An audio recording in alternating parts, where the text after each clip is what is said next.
how do we use fractions in real life? And as we've seen, recipes seem to come with many fractions. Which recipes have we covered so far? And which one did you like the best? The carrot cake. Carrot cake. Angel food cake. The bundt cake. The 3-layer chocolate The cake. 3-layer chocolate cake. Yes. My name is Martha Atilano, and I teach at Teresa Hughes Elementary Magnet. I have a 4th and 5th grade combination class. You have to figure out what that amount is to make the original or actual amount. Let's do one together. What is a fraction? What is a fraction of another fraction? All these become very abstract concepts. So the goals were to have the children use fractions in a realistic format. Now I see that you have a fraction. Can you do something with that fraction? What do you need to check for in fractions? Simplify. Simplify. See if you can simplify 2/4. Which one's greater? 1.5 or 1/4? 1.5. So for 24 people, you'll actually have a greater amount. What part was missing? The 2. I didn't pay attention to have the leftovers. Okay, the leftovers, a little fraction. Okay. You have 6/4 there. What can you do to 6/4? Simplify. Okay. You're going to try to get how many, what? The portion. The whole number. See if you can get a whole number from that. 6/4. Does that look like it's a regular fraction like you always see? It's improper. So let's try to get a mixed number. Okay, let's help each other out. 4 divided by 6 is that? 4 divided by 6 is 3 times. Well, how many times does 4 go into 6? 1 time. 1 time, so that's 1 whole. 1 whole, and how many do you have left over? The remainder. How many do you have left over? 2. Well, you have 6. 4 goes in 1 time. You have 2 left. So 2 will be over 4. So it will be 1 and 2/4. But can you simplify 2/4? Yeah, equivalent to half. So it'll be 1.5.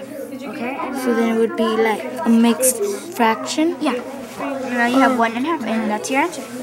Oh, now I get it. Okay. Now you guys did algebra before, you just didn't know it. 3 plus x equals 5. Now we all know what x is, don't we?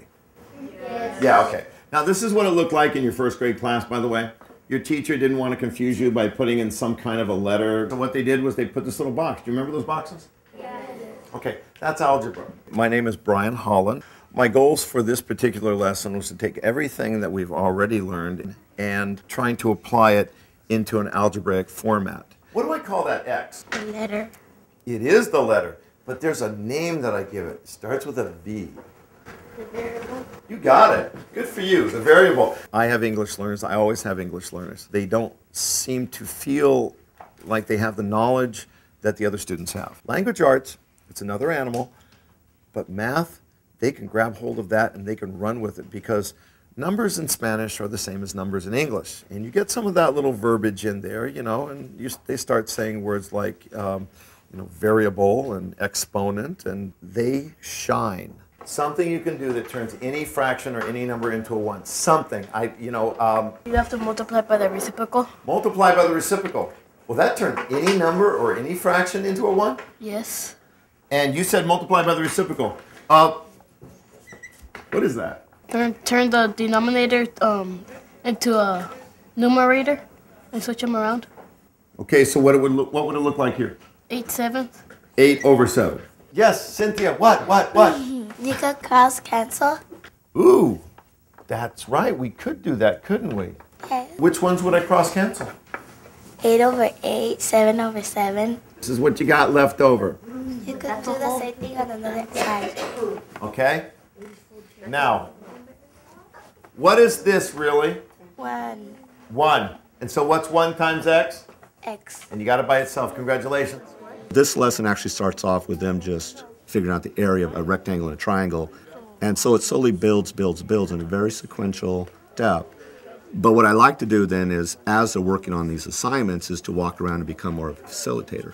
You know, they're given the instruction on how to start and where to go with this.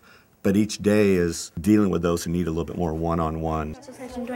Do I jump to the fours or to the halves? No, you're going to start with halves because you're working with halves, you stay in halves. And then you go your fours, your eights, and you work your way down. Okay?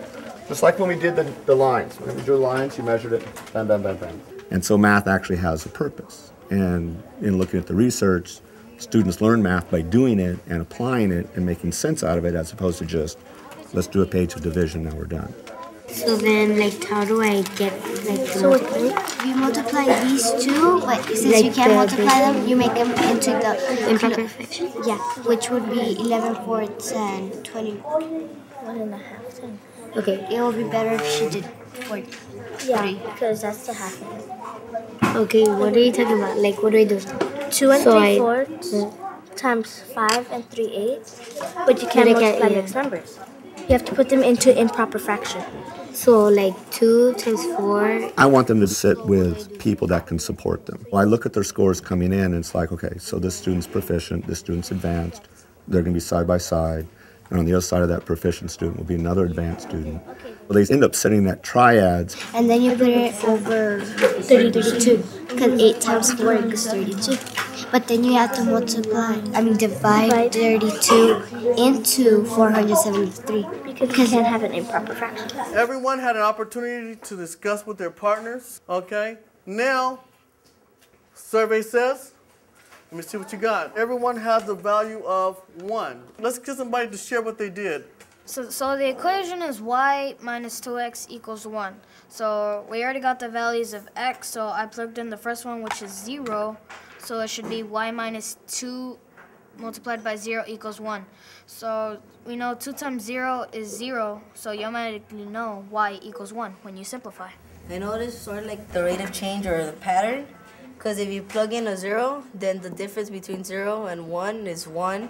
So if we add 1 to each x value, then that means we could get the y value would be 1 higher than the other number. Okay, well, let's see. We're going to check that. We're going to check that out and see if that is correct. Okay? I'm glad you're thinking like that, because what kind of class is this? Thinking class. Okay, that's right. Okay, very good. So we're definitely going to see if that's true, okay? When it comes to learning, they need ownership. I'm not going to tell you if you're right or wrong, but we're just going to follow up on that and see what happens. And the reason I want to do that is because, one, I want to encourage them to keep thinking, not cut them off from that process of their natural ability, and have them to be scientific about it. Scientists come up with theories or conjectures, and then they say, okay, well, let me see if this works or not. What I'd like you to do now, write down the values for your x's and all the values for your y's. Y is 1, 3, 5, and 9. So it goes up by 2, and it goes up by 2, not by 1, like I originally thought. Yeah. It's always good to look at your ideas, because every time you make a statement, you need a reason, okay? So we're going to go ahead and talk about that, okay? Now, because math is a language, everything has a name. This is a coordinate plane, right? Is this the whole plane? No. It's what? Half plane. Guess what the answer in the book says? Half. Oh my goodness. So you know what? Not only can you read a book, but you can also Write a book. Okay, thank you. Very good, guys.